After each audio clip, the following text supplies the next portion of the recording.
Le plaisir se ramasse, la joie se cueille et le bonheur se cultive. Un climat scolaire serein est essentiel pour assurer les bonnes conditions de travail, le bien-être et l'épanouissement des élèves.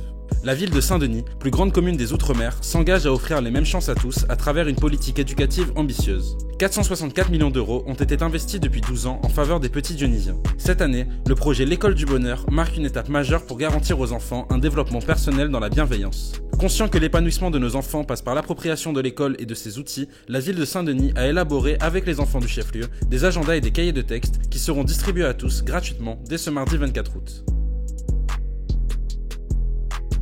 L'école du bonheur, ça fait suite en fait ce qu'on appelle au projet éducatif global qui avait été mis en place depuis 2008. Et donc c'est une continuité du projet éducatif global, mais c'est surtout une nouvelle version. C'est mettre justement du bonheur dans l'école. Quand on dit mettre du bonheur dans l'école, c'est vraiment faire en sorte que l'enfant se sente bien quand il va à l'école et dans l'enceinte de l'école. Pour cette nouvelle rentrée scolaire, la ville a souhaité donner des cahiers textes aux élèves du CP au CE1 et des agendas scolaires pour les CE2, CM1, CM2. Et pour faire ce contenu de cahier texte soit vraiment adapté à l'enfant et qui répond à ses besoins au quotidien, on a sollicité les enfants pour qu'ils fassent le contenu avec nous sur le thème de l'école du bonheur. On leur a posé des questions. Pour vous, c'est quoi le bonheur? C'est quoi la bienveillance? L'estime de soi, c'est quoi? Ils ont travaillé, ils ont dessiné, ils ont fait des dessins qu'ils ont fait sur le bonheur. Quoi le bonheur? C'est que tous les jours, quand les enfants ils partent à l'école, ça se passe très bien, que les agents se sentent bien, qu'ils se sentent heureux. Moi, je peux vous dire, quand je vois une cantinière qui fait cure à manger pour 300, 400 marmailles et que du coup, malgré tout, elle est souriante, elle reste souriante. Voilà, c'est ça le bonheur. Le bonheur, c'est au quotidien. Ce que les enfants ont fait aujourd'hui, c'est qu'ils ont traduit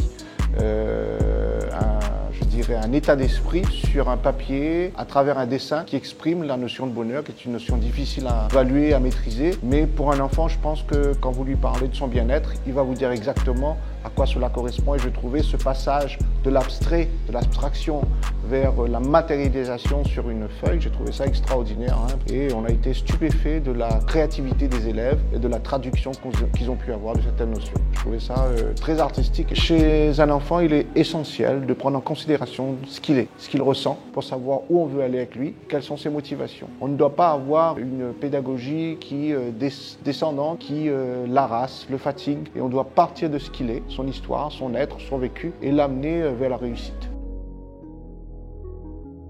Ce que j'aime avec eux, c'est leur insouciance. Ils sont sans complexe et c'est ça que j'aime bien avec eux. C'est toujours intéressant de croiser nos regards. Je peux mêler ce que j'ai vécu. Pour moi, le bonheur, c'est déjà pour l'enfant être épanoui, apprendre en s'amusant.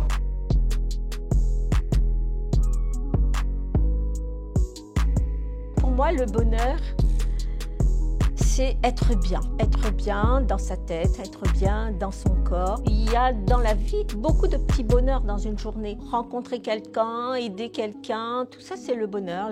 Dans la ville, il y a énormément de bonheur. Il suffit de cueillir ces petits bonheurs. Pour moi, qui est important avant d'arriver vraiment au bonheur, c'est que les gens se connaissent. La connaissance de soi est très importante. Donc on va faire aussi un travail approfondi, aussi bien pour les adultes que pour les enfants, sur toutes les émotions qui les traversent. La ville de Saint-Denis vient de recevoir par l'UNICEF le label Ville Amie des enfants. Et ça, c'est grâce au travail qui a été effectué par la ville de Saint-Denis depuis 2008. Et c'est un honneur pour la ville de Saint-Denis d'avoir l'UNICEF pour nous accompagner et pour mettre en place les droits des enfants, mais également le Conseil dionysain des enfants. Les enfants auront la parole au sein de l'école, mais également à l'extérieur de l'école.